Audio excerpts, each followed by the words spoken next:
Hello. So, rapping boomer who's gone under different names like Snidely, Whiplash, or something. He also claimed to be a lawyer at one point in time.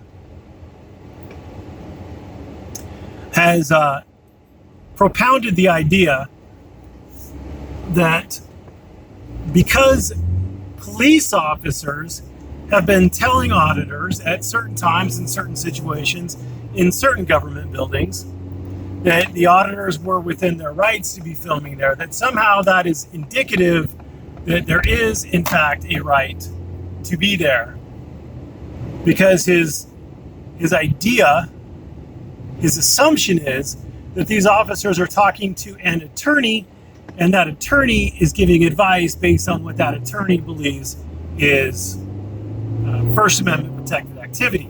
Now, there are a lot of issues with this. The most notable being that officers don't determine what is or isn't legal. An officer may make a determination that something is illegal, and then the court comes back and says, no, this is actually not. Or if the officer makes a determination something is legal, a district attorney can come back later and say, no, it is illegal, file charges, and the court may then, at that point in time, determine whether or not those actions were in fact legal or illegal. So what officers say isn't really that useful. The second thing is that whatever the hell his name is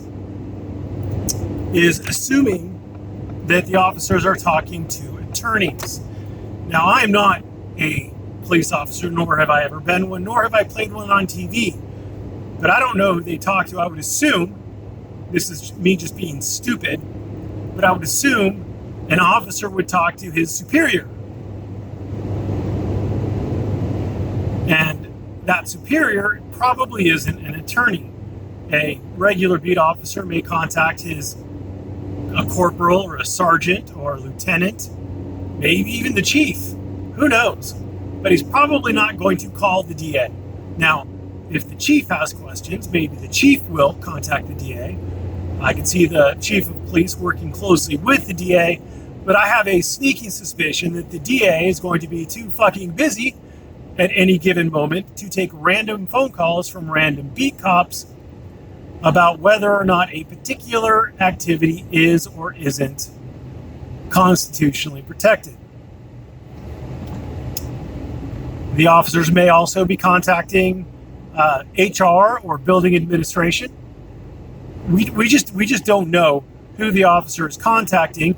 We also don't know the quality and quantity of information that is being relayed to those people who are being contacted, the unknown people who are being contacted.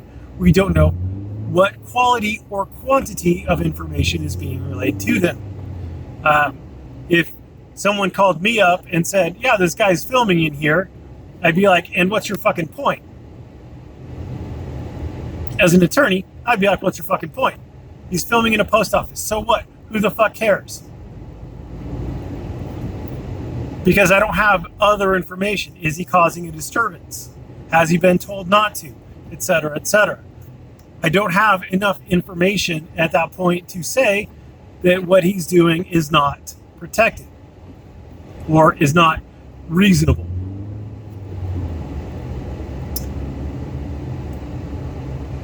And then there is another. I don't claim to be any more than a first-year family law attorney.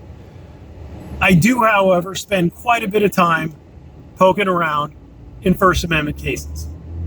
Most attorneys don't. I'm not saying I am in any way specialized or particularized or anything like that. And I'm not saying that another attorney couldn't or wouldn't do better than me in the courtroom in a First Amendment case. However, unless you are specialized in a particular field, unless you deal with that kind of case on a regular basis, you are probably going to have to do research before you know what the hell you're doing. And I would posit to you that most DAs don't do a whole heck of a lot of First Amendment stuff.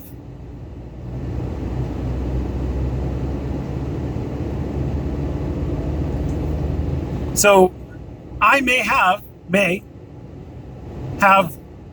better out of the gate understanding of the First Amendment than a DA would.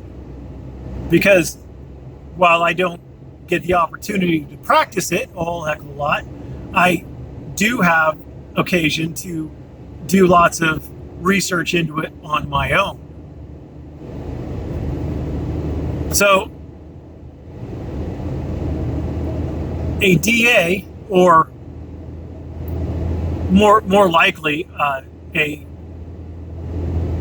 attorney, if the officers are in fact talking to an attorney, they would probably be talking to the legal department, for example, the Veterans Affairs Unit, who would be much more familiar with HIPAA laws and various things about medical malpractice, things along those lines, more than they would be about First Amendment issues, because the Veterans Administration isn't a First Amendment forum. So depending on who the police are talking to, even if it's an attorney, it's not very probable that they're talking to an attorney who's really familiar with the First Amendment, as far as like the underlying decisions and the process by which you would determine whether or not someone has a First Amendment right to film in a non-public forum. So it is a relatively good question that Rapping Boomer, whatever the hell his name is, Snidely Whiplash, Active Poofter, I think he used to call himself. Various names, all from a guy claiming to have been an attorney. I'll let you do the math on that one. But yeah, it's very unlikely that just because the police say that, in their opinion, that a person has a right to film at that particular time or location, it's essentially meaningless. So yeah, I wouldn't read too much into it. And someone had responded to him prior to me and also noted that when the police are wrong, or when the police say you can't film, this Snidely Whiplash, Active Poofter, whatever the hell he wants to go by this week, is quick to criticize them and say how stupid they are and how they don't understand the law. But when they are saying that you can film, then all of a sudden it's well researched and well thought out. Also, this Rapping Boomer even stated from the outset that he wasn't going to provide case law or citations, and which means just basically by default you're not going to get anything like good, well-reasoned argument. Anyway, thanks for watching. Have a great day.